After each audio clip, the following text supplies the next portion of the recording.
Sometimes I like to take a break from RPGs and play some simulation games. Thankfully, Keymailer sent me a free copy of House Builder 2, a light-hearted sandbox game. It's still in early access, and the developers have been releasing regular patches every week, so your experience might be different by the time you get your hands on it. Still, is it worth the price as of November 2025? House Builder 2 is all about building houses, but it's more a simplified, humorous interpretation rather than a serious simulator. I mean, how many simulators allow you to get drunk and press the P key to urinate? For those wondering how the core gameplay works, it's like a first-person shooter, except instead of shooting enemies, you direct your aiming cursor at transparent blue placement outlines. If you equip the right tool, your character will throw the material, then it will magically snap into place. Building happens in phases. For example, you can't lay any wooden planks before the foundation is completely done. For a phase to be done, every single blue placement marker must be completed.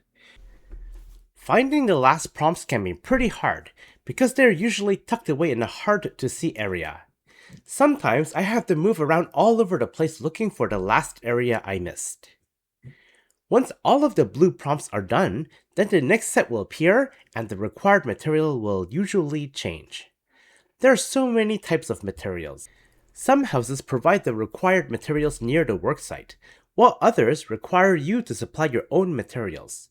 You can get materials from a store called Fixorama, which is located south on the map.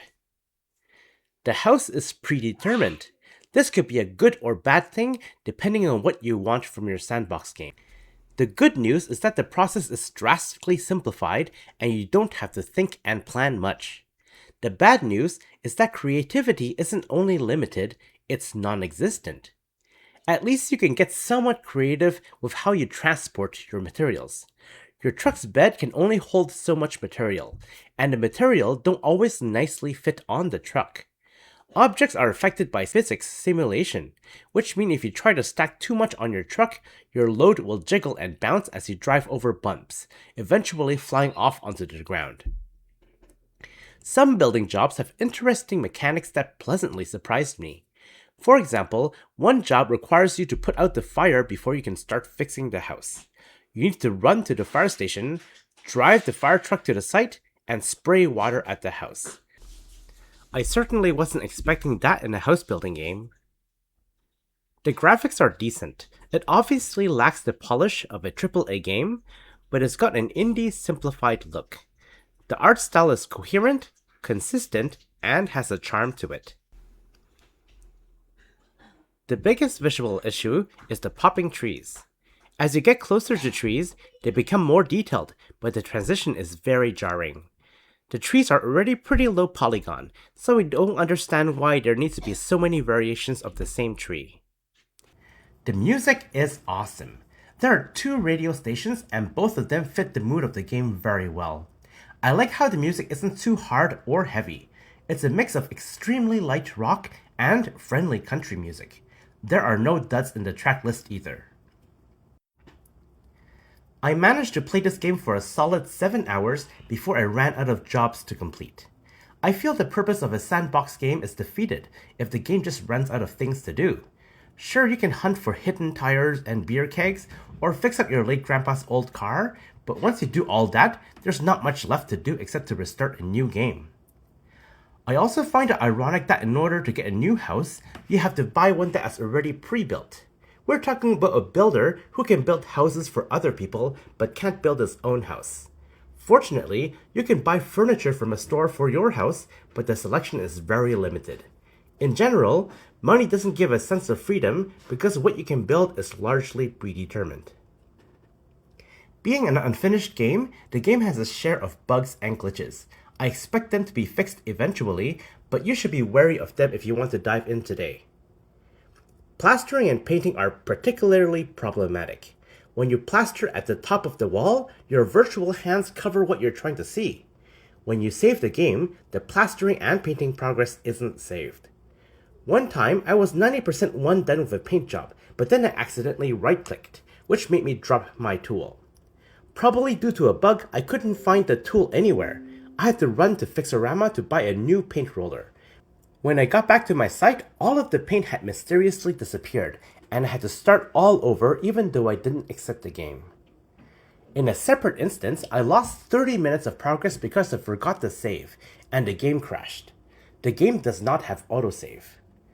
There are even more problems with the save feature. When you reboot the game from a save, the progress UI shows incorrect quantities of materials needed to finish a job. Once I loaded a save and spawned under the house.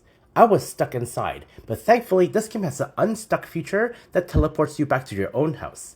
Still, I had to run all the way back to the construction site on foot. Using a hammer for demolition is not intuitive, because you can click and hold down the left mouse button and the character will continually swing the hammer, but it won't break anything.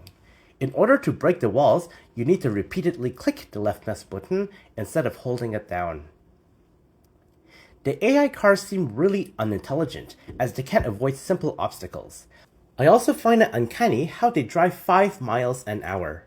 If you're the type to road rage because someone in front of you is driving slower than a bicycle on a one-lane two-way bridge, then this game will rub you the wrong way. I wish that the game supported controllers. I also would have liked the 720p rendering resolution option to match the Steam Deck, or even a setting to lower the internal rendering resolution to a percentage, so we can run on internal graphics. I did some benchmarking on lower-end machines, and thankfully, House Builder 2 was enjoyable on the Steam Deck in docked mode, with most of the gameplay staying between 40 to 60 FPS.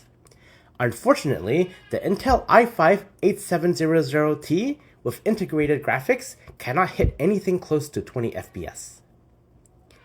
I know I've been sounding like doom and gloom for a while, but that's what to expect for an early access game. At least the devs are regularly updating the game with fixes and improvements. For the price it is asking for, I find it harder to recommend this early access game, since there are better options out there. However, I do hope the developers keep improving this game, because it has some potential. Dadozy Gaming gives House Builder 2 in its current state a score of 6 out of 10. Thanks for watching, and happy gaming!